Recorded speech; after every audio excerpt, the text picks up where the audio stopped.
is biased, but that's not their job. You will come to us and let us hold those things. Are there any others who would like to share some things that they've been taught or heard about why not going to therapy? Yeah, especially if they've been hurt themselves. Mm-hmm. No? Always told to keep yourself. Whatever goes on in your household, that's in your household, and it's no one else's business. And that's right there, what you just said, Miss London, that was the main reason why I really didn't want to go, because it was like, what's going on in this house is what's hurting me. And I need to tell somebody, but I can't tell somebody because it's going on in this house. And I'm told not to tell what's going on in this house. Yeah. Family secrets. So some other things that I hear are only crazy people go to therapy. Therapy is for white people. Therapy is for individuals who are considered weak. That's another one that I often hear. Some people feel like they can figure things out on their own. And you can, but therapists help facilitate the change in the process of you being able to do these things on your own and problem solve. And another big one is nobody's been through what I've been through. So then the thought is that the person won't understand or be empathetic because I'm the only one that went through this. So those are some things that I've heard from family, from individuals that decided that it was time for them to begin counseling. And there's so many more that I hear. One misperception is that so people from television, right? Myself included, I watch like garbage TV, reality TV, and they have therapists on there, and they come in and they sit on the couch and they start talking. So another thing, people's like, well, I don't want to. That doesn't feel comfortable or organic for me to come in and sit on the couch and then just divulge my life and my secrets and things that I'm ashamed of, or I want to work on, or that the trauma that I've experienced. You don't have to sit on the couch. This is pre-COVID. Many offices are set up like clinics or a hospital office. It depends on where you go for your services. I personally had a couch in my office because it was comfortable for clients. They would come on lunch or after work or before work, have coffee or just take off their shoes, just relax. It was comfortable. So I personally have a couch in my office, but it's not what you see on television where the person just comes in and lays down and, you know, the counselor's just writing notes and just listening and saying, So how did you feel about that? Tell me how you feel. So that's a huge one. And do you ladies know the difference between a psychiatrist, a psychologist, and a mental health professional, counselor, social workers? No. I'm getting some head nods. Yes, no? Yes, there is a big difference in between all of those. Okay, so would you like to, Martha, you put yourself back on mute. Would you like to take a stab at it, or you want me to address the differences? You can address it. Okay, so a psychiatrist prescribes medication. A psychiatrist goes to medical school. A psychologist goes to a doctoral program, and they are also doctors, just no medical school. Social workers, professional counselors, licensed clinical, family therapists, those fall under the umbrella of master's level clinicians. And the main difference is that psychiatrists prescribe medication There are some psychologists in some states that have prescribing privileges, and also psychiatric nurses can prescribe medication, but that's the biggest difference between those mental health professionals. A lot of times it's not clear who does what. And with that being said, another barrier that has been for communities, Black communities, are the cost of mental health services. So if you were to see someone other than a psychologist for mental health services, their fees are not normally, they are less than what you would pay to see a psychiatrist. There are resources that have sliding fee scales, and that also there's foundations, different foundations that offer vouchers for Black women and girls in particular to receive free services. So there's resources out there for individuals who feel they cannot afford mental health services. There are mental health professionals that see individuals on what we call a sliding fee scale, which is based off of your personal income and what you can afford. There's a lot, especially within the last, I don't know, maybe decade or so, 5 years, the importance of mental health has been acknowledged. So they're trying to make it more accessible for us to receive mental health services. So with that being said, I think that once you have the information about what to expect in therapy, the nervousness is minimized. We go into offices, myself included. I started counseling. Usually in psychology programs, they want you to have some counseling yourself. And I remember being on the other side of the desk as a client and being really nervous because you don't know what to expect. So I get it. It's very, I mean, you put yourself in a very vulnerable position when you attend counseling, which is why when people think, oh, only weak people go to counseling, it's the total opposite. The strength that it takes to sit down in front of a stranger and trust them with all emotional and traumatic for you. That takes a lot of courage. Did you want to say something, Martha? Okay. So what to expect? When you come in for counseling, usually you will have to fill out what we call intake forms. Some professionals will have you complete the forms in session. Other people will obtain the information during the conversation. So Nikisha will come in for a session, and I would ask Nikisha about her medical history, her family, whether there was any substance abuse. I would ask her about any prior psychiatric hospitalizations.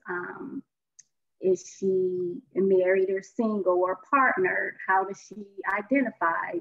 Just gather this basic what we call demographic information to better serve Nikisha. And then I would ask if she knows, because some people do not know. Some people will come to therapy and they're just like, I don't feel right. And they're unable to really place their feelings or emotions of why they feel away or don't feel away. They're like, I have no reason to really feel this way, but I do. So some individuals will say, Ieisha, I want to work on my self-esteem. I've always had challenges feeling good about myself, loving myself since I was a kid. I want to work on my self-esteem. And again, others they're like, I don't know, I just don't feel right. So then it's our job to figure out why you don't, quote unquote, feel right and what we need to do to have you feel differently about whatever the situation is. So with that being said, it's important to know your counselor needs to be a good fit with you. Just like you screen and research other things, it is very important to have a good fit as a counselor. We all have different styles, different approaches to how we talk, how we challenge our clients, how we confront them, which I like to call healthy confrontation. But you do not have to reveal anything that you don't want to reveal or that you're not ready to share. That's another misperception. We don't force you to talk about trauma before you're ready to do so, or whatever the topic of discussion is. We don't force that on you. It organically happens once the relationship is built. But it's important not to feel that you have to stay with this particular person because you've told them a little bit about yourself. And a lot of individuals will say, well, Ieisha, I just told this person, I told my last therapist all of this stuff and I didn't want to start over. And they absolutely did not like their therapist. They just didn't want to start over again with this uncomfortable, vulnerable role that you're in, to have to tell a new person your deepest, darkest secrets all over. But it's worth it, because you're doing yourself a disservice if you do not like your therapist and connect with them. My style, how I like my providers to be pretty blunt with me. And not everyone can handle that. Some people prefer their mental health professionals to be more nurturing or provide a certain level of guidance or insight, and not, I mean, certain things, and you just can't be that blunt with without causing injury or damage to the relationship. Does that make sense? I think London had a question, Ieisha. London, you want to ask a question? I'm glad you have said, like, you don't have to say things that you don't want to, because like me, I feel like therapy, it kind of scares me. Like, I feel like when you talk to someone, that brings secrets and thoughts that you done buried in the back of your head. So the fact that you just told us, like, you don't have to say things that you want, that just gave me some reassurance. But, you know, it's things people put in the back of their head that they try not to remember. And I feel like therapy would bring that out. It will. And this is something that I like to inform individuals of in our first session. You will feel worse before you start to feel better in therapy, oftentimes, because you are talking about things that are painful, things that you want to forget, things that hurt or upset you, disappoint you, cause you to be angry. All of these negative emotions surface. So that's why you take these little steps. And Tanisha may say, I don't want to talk about this today, but Tanisha may want to talk about it next week, and it could go back and forth.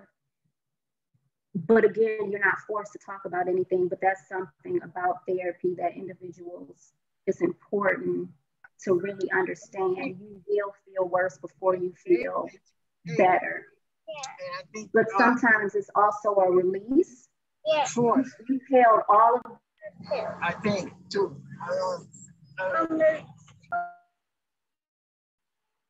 Oops, Ieisha, sorry.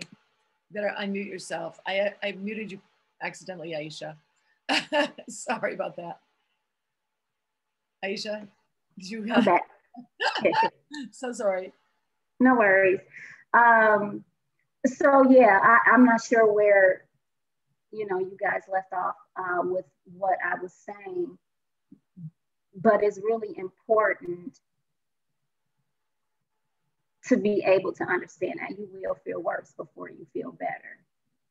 I think about it like, London, we've talked about this, I think, before in our groups, that pain that you're hiding, let's say you've shoved it way down, even though you think you've forgotten it, that pain still stays in our bodies. And it's still, our bodies retain memory, our cells retain memory. And while you think you've pushed it down and you consciously aren't thinking about that pain, it is informing a lot of your behavior, choices. It's informing the way you do things, because it's still there. It's like poison in the system. And until you release that poison, it's going to affect you. You may not think it's affecting you, but it does. It's, and I think what Ieisha is saying is it's got to come to the surface and become conscious to release it. And that is difficult sometimes. But I'm going to tell you, in the end, you're going to feel this huge weight lifted from your soul, from your system. It's just, you don't even know how much you carry. It's like carrying rocks, but you've carried the rocks for so long, you don't even know you're carrying that weight. And then when you release it, you're like, you notice the difference. You notice the difference because you're like, oh my God, I feel free. I'm free of that shame, or I'm free of that trauma, or I'm free of that pain. And I can enjoy my life differently. I have more room for joy. I have more room for creativity. I have more room for love in my life. So even though you think you've shoved it down, it's still there and it still affects you. But I understand it's scary. But that's why you have somebody you can trust to make sure that they walk through this journey with you as fast or as slow as you want to go. That's their job, not to push you too much, not to drag you through something, but to hold your hand as you go through it. That's what they're there for. Am I making sense? Ieisha, is that right? Do you agree with that? Absolutely. Yeah. And then to piggyback off of that, when we walk around with all of these different things that we carry as women, as Black women, as individuals with histories of whatever those histories consist of, your body starts to respond to you not releasing whatever it is, like Dee Dee said, that you think you've buried. So when I'm extremely stressed, or when I wasn't receiving, counseling services, I would get stress headaches or tension headaches. A lot of individuals who have anxiety or depression, they have abdominal problems and pain, or back pain. It's all connected and related. And sometimes you just like, I don't think that I'm stressed, or I don't think that anything's bothering me. You can't pinpoint it, but your body is reminding you, you have a lot going on, and it's important to calm down, slow down, breathe, and figure out what you can take off your plate. Because again, even though you think you've buried it away, or I'm not bothered by it, your body's keeping track of that. And a lot of times women come into my office and it's a release just to cry, because they're not about to cry at work. They're not about to see their boss let them cry. They're not about to see their babies let them cry. They're not about to see their partner let them cry, family, whomever, because the thought is that we have to always remain strong. We don't have the luxury of crying or breaking or addressing our trauma or these different things that impact us.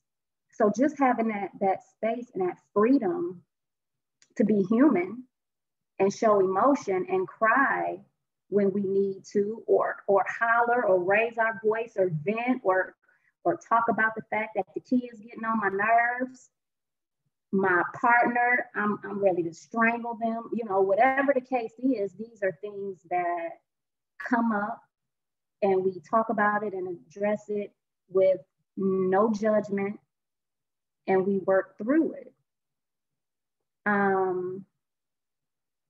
Any questions so far, comments?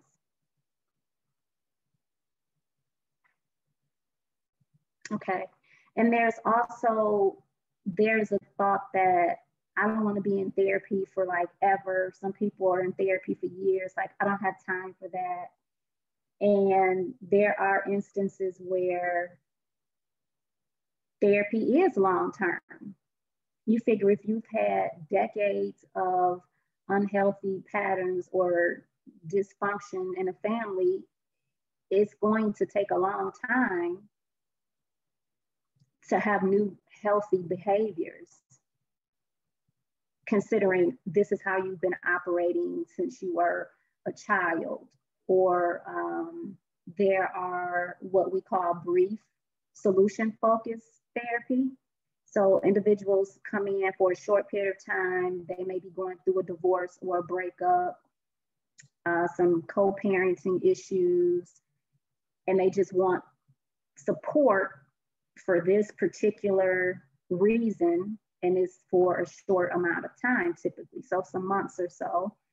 I usually work with clients more long-term just because of the nature of what my clients have experienced. So I've had my clients for 2 or 3 years, and it gets to a point where you have maintenance sessions. So individuals make the decision if they want to meet once a week, every other week, or once a month, or twice a week, depending on what's going on with them. Some individuals, like I had a crisis last week or something happened, can I meet with you twice in the same week? They absolutely can. But you make the determination what generally works and fits your schedule.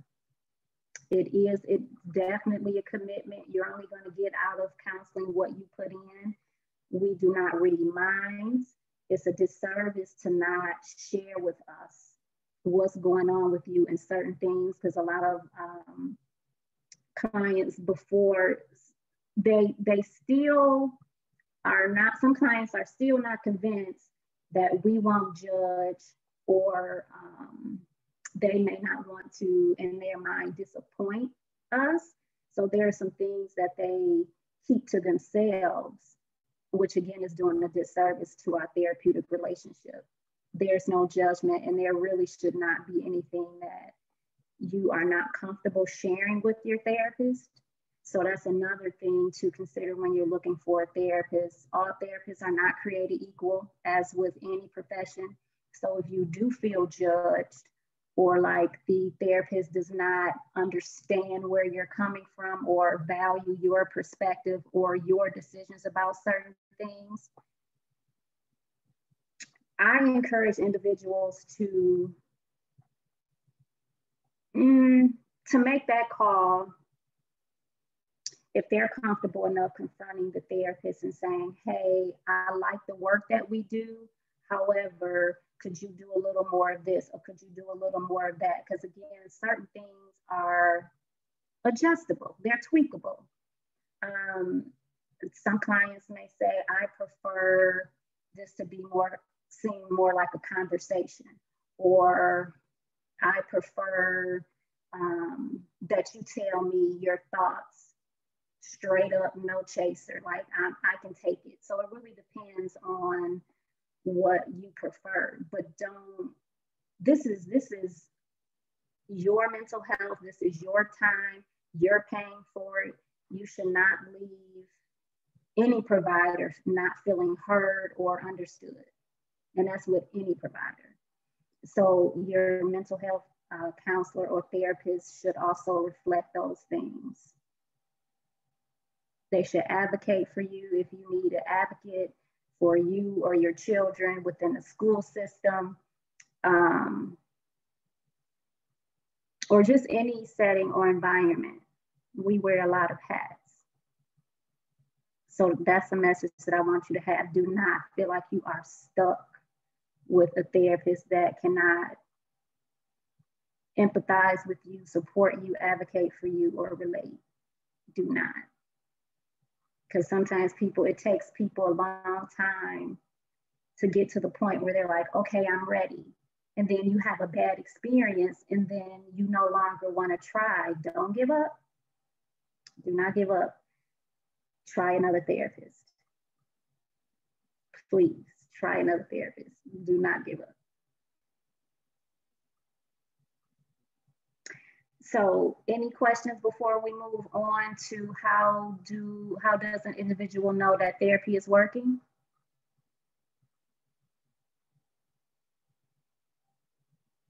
No? Okay, so how do we know therapy is working? Your behavior will change. you'll have new behaviors, things that previously bothered you or elicited a negative response may bother you less or not at all. So an example of that around the holidays, around the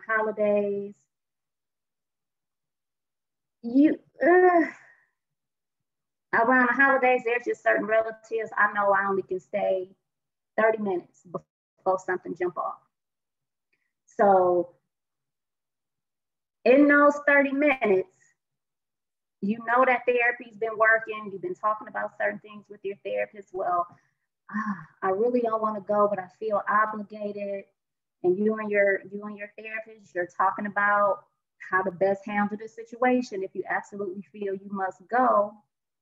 So the intoxicated uncle or the auntie that always tell family secrets, don't have anything nice to say, that get up under your skin, or you get into a fight with another family member, they don't impact you the same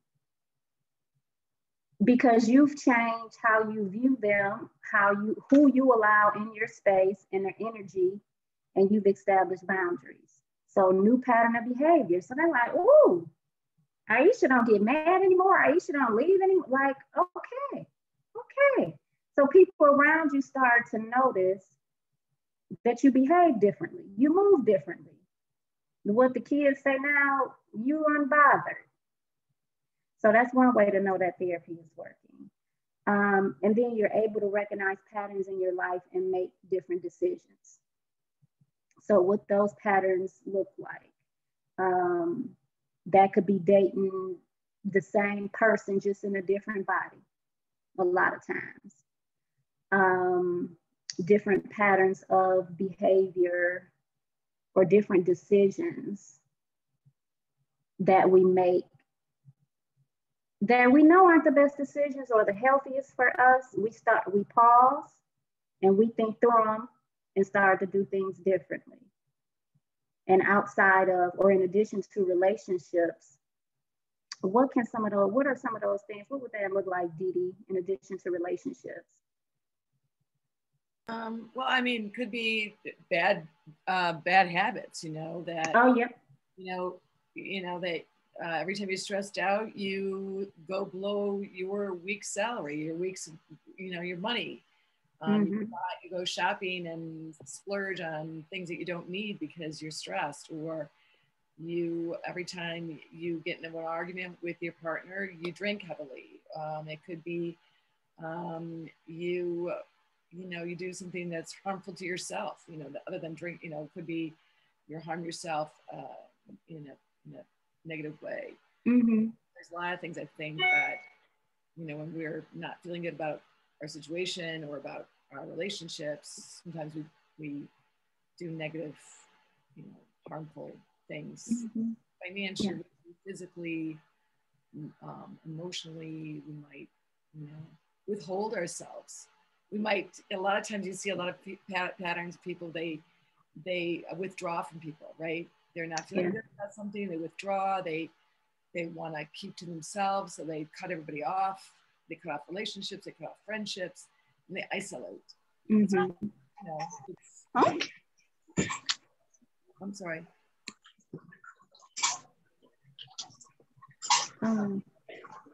Excuse me. So those, I would say that would be one of the other sort of things that might occur.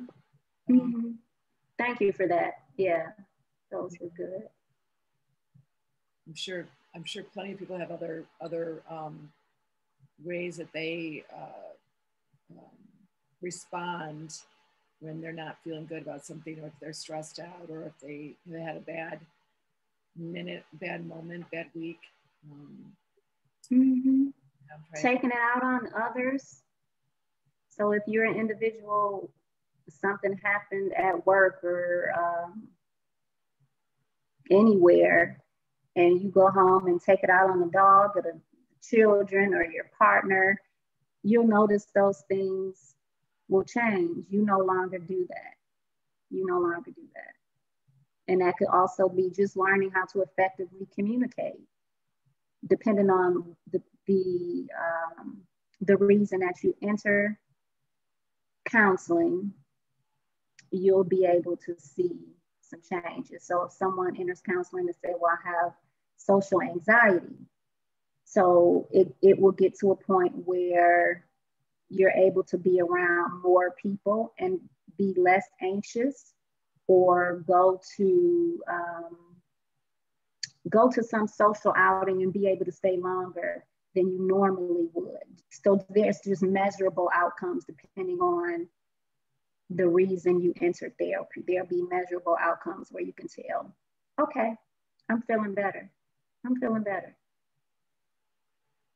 And if you're not, then your treatment goals may need to be reevaluated with your mental health professional, or figure out if you're putting in the work that you need to meet your goals. Because it's not all on the therapist. It is not. Yeah, I think that's one of the other misunderstandings about therapy, is that the therapist is going to fix me.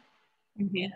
And I think that Ieisha is absolutely right, that you get out of therapy what you put into therapy. If you're committed to change, you're committed to your own personal, feelings of happiness, and you want to reduce depression or sadness, or this kind of feeling of just not caring about anything in life, you come to session kind of wanting to work on something, or you bring in a situation that you've struggled with, and you talk about that situation, why it was a struggle. You bring in examples of, things that is going on in your life that doesn't seem like it's working out, whether it's, a relationship that doesn't seem to be working out, or a situation at work where you're constantly having the same problem, the same person, and you don't quite understand why you're having the same problem. You can't figure it out. I mean, you come into your sessions kind of ready to talk about something. And if you come in with nothing, usually your therapist can help start to dig with you and find something that you need to sort of address. But it is on you, on the person who's trying to get help. The therapist isn't supposed to fix you, right? That's kind of the misunderstanding sometimes. They're not there to fix you. So. Any questions, ladies? Thoughts?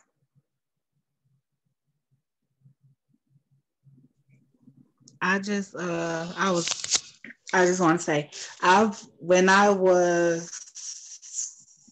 to say maybe 10 or 11, my sister was killed in a car accident.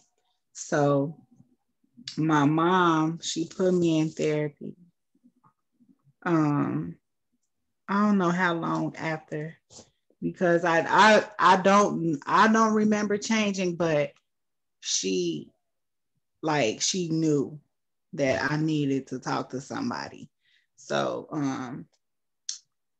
when I first started going, I was like real standoffish. I wouldn't even look at my therapist. Like I would sit there like this the whole time. Or if I was looking, I wouldn't say anything. Like I was just like, they thought I had I was a mute or something. But at 10 or 11, I just wasn't used to talking to somebody that I didn't know. So as I got old, my mom, she kept, by that time, I say by the time I was 12 or 13, I had seen 2 other therapists, because I wasn't talking. I wasn't communicating. I wasn't accepting their help. So I was in therapy till I was like 14. And I say by the time I made 14, I found one therapist that I would talk to. Mm-hmm. This is the only lady that I would talk to. And suddenly, I don't know what happened. I lost touch with her, and it was, I want to say it affected me, because I felt like, well, I did just open up to her, you know, finally somebody. And it followed me up until now. Like now it's hard for me to communicate with people. And a lot of times I'm still like, I don't look them in the eyes, don't look people in the eyes and talk to them and stuff like that, because I have social anxiety. So it yeah, I'll just say that therapists going to therapy is very beneficial if you're willing to help yourself. So that's all I want to say. Thank you. Thank you for that. Yeah. It can be very beneficial. Very beneficial. I think London has her hand up. London, did you have something, question or a comment? I want to piggyback off Nikisha. I don't do that. Look people in the eyes, like when I talk to them and they say that's how you know if someone's telling the truth or not, direct eye contact. And I don't do that. Like right now, like I struggle to look at my own self on this camera. Like I don't think I have low self-esteem, but some deep down inside of me, I have to, because I'm struggling to look at myself in the camera or look in the camera. We're not even by each other, and it's hard for me to look you guys direct contact, and we not even by each other. Like in the morning, I'm brushing my teeth. I'm not looking myself directly in the face. Like I'm just piggybacking off Nikisha. I understand. Because I like send I have it. I keep turning my video on and off. I have that same thing. So yeah, I understand that too, London. I do the same.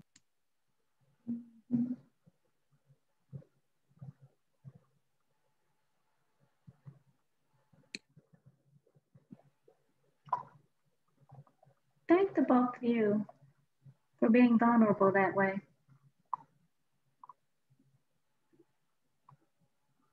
No problem. Therapy is not, it shouldn't be a scary situation, but it's really helpful if you know, willing to go that route and open up. I wish I would have stayed on it.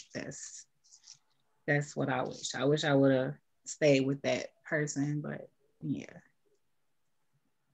It's not too late, Nikisha. You can find somebody new. You're right. I'm glad your mother got you a therapist, actually. There's a lot of parents who don't believe in the benefits of it, and so they don't take their children. So I'm glad your mom found you a therapist. Yeah. She was smart. She saw it. She was smart, and she recognized the signs, the signs that someone needed help. You know? Yeah. She still talks about it to this day. So that's why I'm like, oh man, I wish this is a good workshop today. So I'm gonna probably go back into therapy soon. I'm getting myself together. You don't have to get yourself together to go to therapy. That's the whole point. Not at all. Right? I mean, I think that that's the whole thing. Is I hear that a lot too. Well, as soon as I get it all together, I'm gonna go see somebody. But I do think, you know, your therapist, your therapy can help you with that. It's a process. It's not a magic pill. It's not supposed to take away the pain right away. It's a process. And like Ieisha said, I too went through therapy for a long time. As a therapist, you have to go through therapy. But also, I think one of the reasons I became a therapist is I went through the process myself and found a good therapist. And someone I really trusted. And it helped me so much with my self-confidence. It helped me remove just understand why I was responding and reacting to things the way I was. And I just had I carried so much sadness, and I didn't know where it came from. But I was so glad that I had somebody who was there for me to help just listen and witness and help me understand it from a different perspective. Like, you think when you look back at your past or your life, a lot of times we think there's no other way to see the situation. There's no way else to feel about the situation, because how else could I feel, about the fact that, so-and-so didn't love me the way I thought they should. But your therapist can help you see it in a completely different way that helps to kind of, like we talk about this all the time, you guys, create new patterns in our brain so that we don't have to think about it the same way all the time and feel bad about certain things, if that makes sense. Mm-hmm. So do a therapist help with impulse thinking, or that's something a psychiatrist do? No. So a therapist helps with that, and so does medication.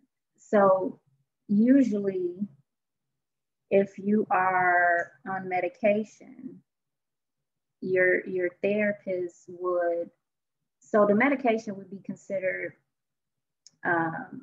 the quicker fix, but the therapy would come into play to explore where the impulsive behaviors came from and to reduce, if at some point remove those impulsive behaviors. Because there's just some things we do, we have no idea where they come from or why, to even be able to understand where do I start to stop doing these things. So yeah, those are things that a therapist can help process and identify. Because once that, what I like to call that light bulb goes out or goes on, when you like, oh, that's it. That's invaluable. You're not going to get that from a medication, a friend, a family member. That's you and your therapist doing the work to figure out why I do the things that I do, and here's how I can navigate through this experience and this situation to no longer do these things that I know are not serving me or are not healthy. But yeah, those are really priceless moments when you make those associations and connections and you get it. So you can know where it comes from, and then, okay, here's why I do that, or I think this way, and it's no longer beneficial to me. It's not serving me. It's harmful at this point, even though it may have served its purpose some time ago. It no longer does because of the environment that you're in. These are just things that you figure out through therapy. Because with a psychiatrist, you're going and seeing a psychiatrist for medication management, medication refills. They may spend 30 minutes with you after the initial consultation, but they don't have talk therapy or process anything with you in depth like a therapist would. Because they are going from a medical model. Prescribe medication and that's it. So they're operating from a different perspective. Does that help, London? Okay. Any more questions, ladies? Thoughts? Okay. Thank you for having me. Oh, it's so nice to have you. And go ahead. Off topic. This was off topic. You know, you look like K. Michelle. I'm just sitting here, can't raise a man.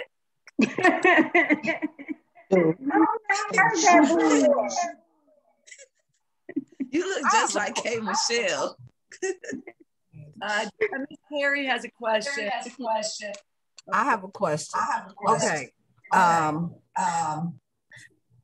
So if you've gone through a traumatic experience, what would be the best to see? What type of person would be the best to see? A mental health specialist? So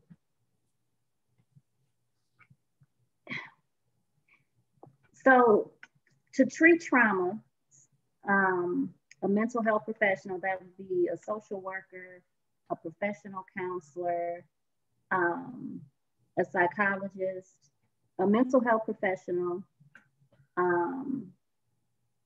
All of those individuals treat trauma. Now, there are also individuals that specialize in trauma. So you may want to find someone who specializes in trauma versus a more generalist mental health professional. Okay. So there's trauma-informed therapists would be good to look for. And then it even gets more specific based on the trauma. I work with victims of sexual assault, domestic violence, a lot of childhood trauma that extends into adulthood. So it also can be broken down that way, specifically what the trauma is. You can find someone that specializes in that area. And then if the person wants to be medicated, or that person and their mental health professional feel that medication would be beneficial to their treatment plan, then the therapist or the mental health professional would refer them to a psychiatrist to do both. And yeah, for individuals with trauma. What about a child? So a child would see an individual that specializes in specialized work with children and adolescents. And the same goes for those different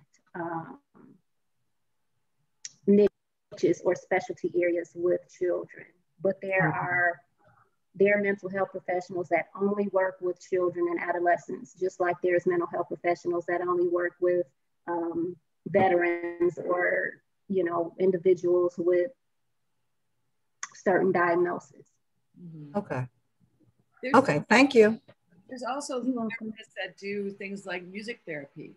They use music to do therapy, or art therapy. They just do art, and they use art as a way to, you know, help connect with it.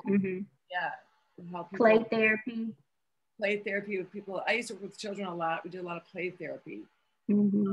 So, you know, Ms. Perry, if there is someone specifically you're looking for, if it's a child and you're looking for a child therapist, you know, I'm sure we could help find a couple names for you who specifically work with children. And if there's a particular trauma that you are, you know, that is something you need to have someone talk about, we can possibly get you some resources. So we can talk about that offline though. But yeah, we can help find some child specialized therapists who specialize in child and adolescence therapy. And coming in not this week, but at the end of April, we do have another one of our partners who's going to come in and talk about how to recognize when someone's going through a mental health emergency and when you need to get them help. So Essential Counseling Group is going to come in at the end of April to talk about, you know, when you need to get somebody into help. So that will be another workshop we have. Anybody else have any more questions for Ieisha? Lisa, oh, Lisa's coming in. She's,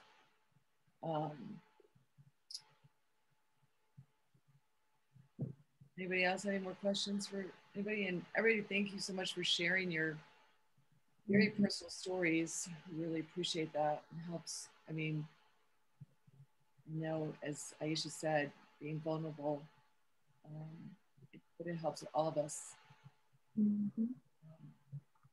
for sure.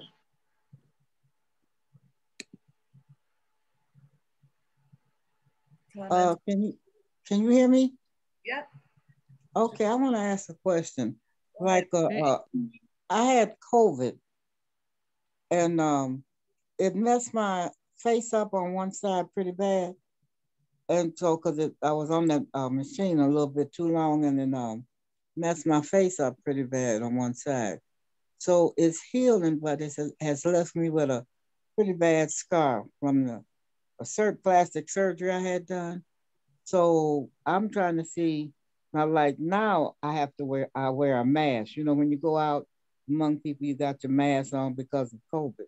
But when I be able to really get out, I don't know, I can't stand for somebody to, you know, how people look at you and stare at you.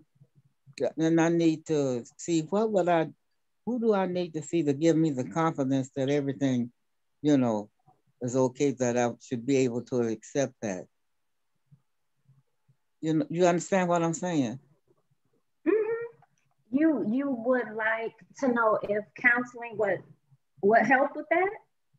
Yeah. So who would I see, or who would I talk to give me the confidence? I have confidence within myself, but like my face is messed up, as you can see on one side. So like now we're wearing masks, so you can be out, nobody can really see it. But after a while, we're gonna stop wearing masks. I don't want to continue to wear masks. So, and I got stitches that's pretty well being seen. They keep saying that it's gonna heal up, but it's left my face kind of marked up pretty bad. Miss Gwen, can I say something to you? I Yeah. don't see nothing but a woman who survives COVID. I don't see anything. You're a beautiful person. That's what I see. I don't know about anybody else, but I see somebody who made it. This Absolutely. looks at you sideways, you just bring to this group and we'll take care of that person. Anybody who looks at you sideways, they don't know you. Yes. On a more serious note, you know, if it's a self-confidence thing around a specific issue, absolutely a therapist can help you with that. There's no doubt. You know, sometimes that leads to other things, which is great because you can explore that with somebody. But first of all, you are beautiful because no one sees your scar. And second of all, you can definitely see a therapist, as you know, a counselor. And some people come into therapy for one specific issue. They want to talk about one thing. This is all I want to talk about. This is all I want to work with. You know, this is what I want to focus on right now. Great, do that. That's all you need to do. You don't have to come in with a boatload of issues. You can come in with one issue. Again, it's you know, it's up to you. But what I've noticed is that sometimes you come in with one issue and it leads to something else that you didn't really understand about yourself, or you learn. It's a self-discovery process.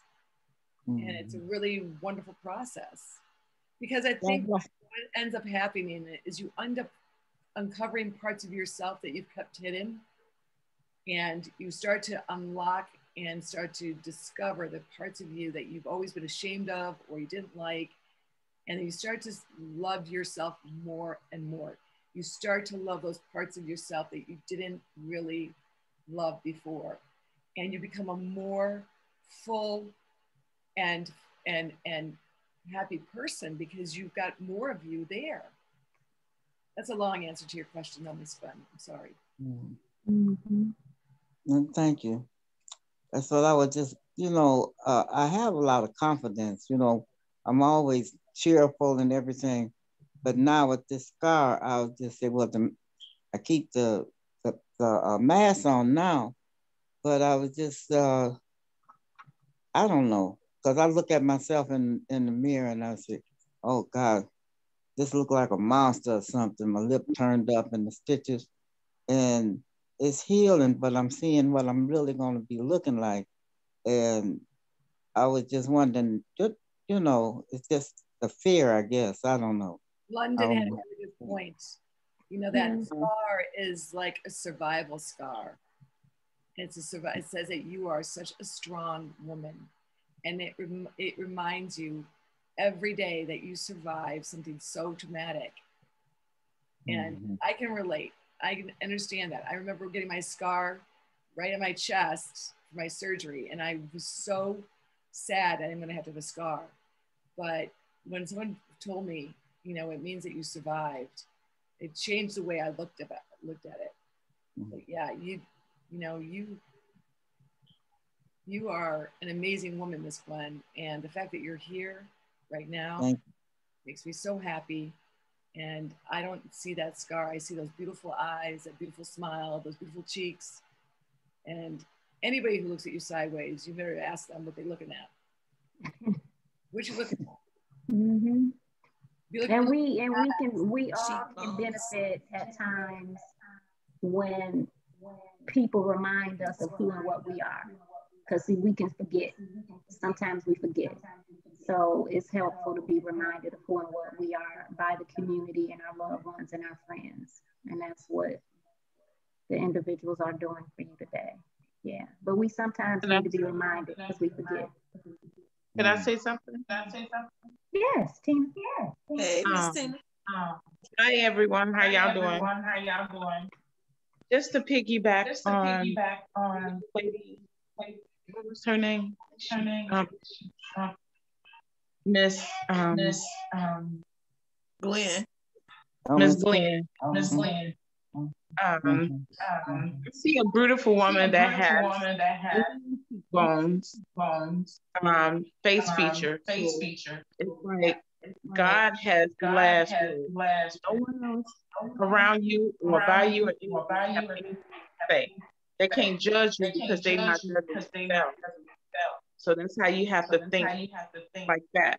Don't worry about what they say. Because the Lord has the last word. Yes. Well, I know I've been blessed because I'm 83 years old and I survived it. You know, it was a traumatic Yes. and I survived it. 83. Yes. So I don't Do know. you know how many people pay for your cheekbones? Your cheekbones is so high. You know how many people pay for that? You lucky. I got to smile to see mine. Yours just naturally there. I have the cheekbones like you. Yes, you do. See, y'all got them high cheekbones. All right. Yours cute too, London.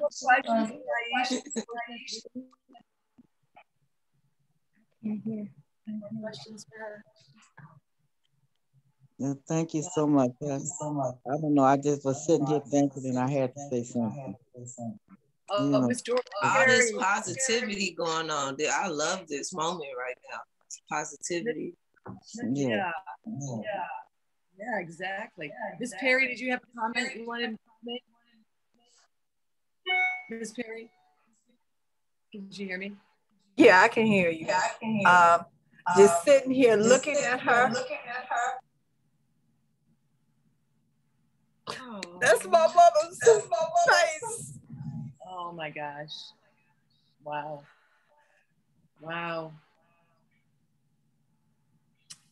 You have to excuse me. I tried. But that's my mother and her twin. I'm looking at them right now. Miss Gwen, that's you. She's looking at you. And she's beautiful. Don't get me wrong. It's just, it's fresh. My mother's twin died at 100 last year in March. My mother passed at 97. And just looking at her, I tried. I did real good through this whole situation until she said that about her face. You're so beautiful. You don't know, just looking at you, how much that filled my heart with glee and gladness and peace because I saw my mother and her twin. Don't let anybody tell you if they look and they stare, say, I'm so beautiful, aren't I? Because you are. The scars that we carry on the outside never reflects what's on the inside. You have a good heart. and a good spirit.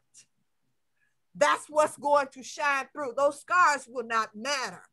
What's going to shine through is what you have here in your soul. Yes, thank you. Thank you. Wow. Thank you for sharing that, Ms. Perry. Thank you. Powerful. That's why I was sitting here like this all through this presentation, because all I kept seeing was my mom and my auntie, my mom and my auntie, and I'm like, they ain't gonna understand. They not gonna understand what I'm going through right now. I miss them so much. And just to see you, and people say, oh, you look so much like your mother. I don't see it, but I see her in you. Oh, thank you. Yeah, I lost my mother too. I took care of my mother till she was 100 years old. And she's been gone now a few years now. Yeah, see, it's still fresh. Yeah. It's still fresh for me. Yeah, I understand. I understand. I feel the same way. I understand. Thank you so much. Thank you. I appreciate that. No, thank you. Thank you. The people in y'all family live for a long time. I don't even know no. Well, Carlos, I know Carlos. Carlos, how old was your grandma when she passed? At least she was like 100 and what? That's the only person I know that. Oh, y'all people live a long time. I hope I get to see that. Like, well, I want to be the ancient person in the family. My husband's grandmother lived to be 112. Ooh. Dang. Yeah. She lived to be 112. So. My mother didn't make that 100. She made the 97, but her twin made the 100. She passed last year, March 8th. Just before COVID hit. Wow. She passed. Y'all lucky. Yeah, we were blessed. Yeah, y'all lucky. The women in my family they die early from breast cancer. That scared me. Well, thank you, ladies, so much, and again, for sharing such. How old she was? How old? I appreciate you.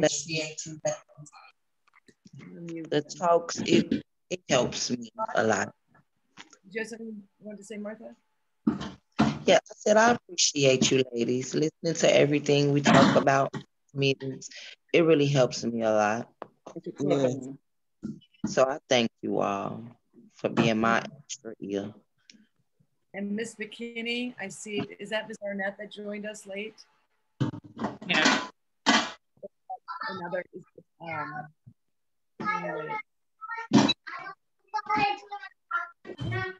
anyway, thank you so much. I apologize for joining late. My phone wasn't charged up, so I apologize to you all. Glad you're here. It's nice meeting everybody and seeing everybody. I've been with Dee Dee for a pretty good little while now, so I'm telling you, I love her so much, and I just love the way she have everybody meet and greet and come together, and it's good. I love it. I try not to miss now meeting. When I got down sick, she just, everybody was just there for me when I got down sick. So it's wonderful, wonderful. Wonderful program she got going for us ladies. Oh, yeah. Amazing women. And you all are so supportive of each other. And that's what's so great, is that you help each other out in these situations where you don't feel so good about yourself. And that's community right there. That is the strength of the community. And that's what's wonderful. You guys do that. So, well, let's just thank Ieisha for her time and for being here today and all that you, all the information you provided. Thank you, Ms. Ieisha. Thank you. It's nice meeting you too. This ladies, thank you so much. Ieisha, as I told you, is one of our partners, and on our website, under the Moms First, under the programs, under Moms First, you can see all of our partners which are all our therapist partners. A link to their website, a phone number. So Ieisha is one of those people that if you wanted to get into therapy, she is working with our moms. So that's really great. And her name and number is on our website. And I can also share that with you individually if you call me or text me. And so if you think about therapy and you want to see somebody, Ieisha's definitely one of our partners. So well, it's nice meeting all you ladies, and I hope to get a chance to meet you all again with some different programs that we have going. I hope you get on the program again with Miss Dee. It's Moms First. We're doing a Mother's Day event this year, Miss Gwen. So everybody's gonna get together. We're gonna have that's good. It's gonna be a special surprise. But That we're gonna have would an be event. nice. So Yeah. we're gonna get I'm looking forward to it. Yeah. See each other face to face, Miss Dee, from you said from Mother's Day. The Mother's Day. Friday before Mother's Day, we're gonna do a little excursion. So get ready. Oh wow, that's good. That's what's up. I mean, that's cool. I mean, great. I didn't even know which word to use. That's cool. Yeah, May 7th, really Friday, May nice. 7th, we're gonna do a Mother's Day field trip. So put that on your calendar. It'll be the first time I think we'll get to see each other since last year sometime.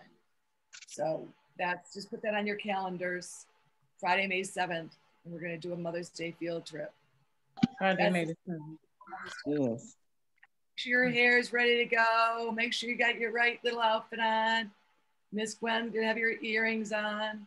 Yeah. We're gonna wear masks, but we're all gonna get together in the physical presence of each other. Okay, thank you. That'll be nice. I can't wait. Real nice. Yeah, Really it'll be nice. So, all right, ladies, we could talk all night. We could be here all night. Close out, right? So, Ieisha, thank you so much. You're welcome. All right, ladies, I'm gonna close the meeting out. Okay. Take care. All right, take care. Bye-bye.